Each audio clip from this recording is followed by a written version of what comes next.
అందరికీ praise the lord. దేవునికి మహిమ కలుగును గాక. ఈ రోజు కృపావార్తలు మనం ధ్యానించుకుందాం.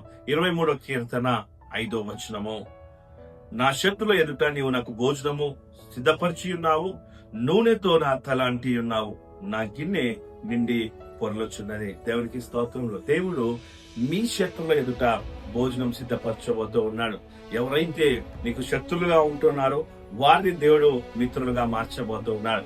వారి ఎదుట వారితో దేవుడు భోజనం సిద్ధపరచబోతూ ఉన్నాడు.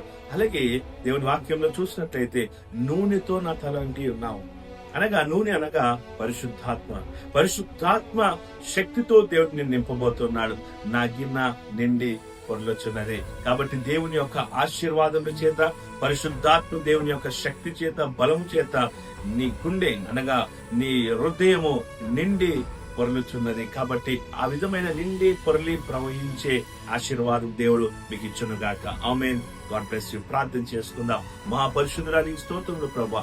ఈ వాగ్దానము ప్రతి ఒక్కరి జీవితంలో నెరవేర్చబడును గాక. ప్రతి ఒక్కరిని దీవించి ఆశీర్వదించండి. నీ కృప చేత నింపండి ప్రభువా. నీ సన్నిధి రోజంతా తోడుగా ఉంచుమని యేసు నామములో అడుగుచున్నాం తండ్రి. ఆమేన్. Praise the Lord. God bless you.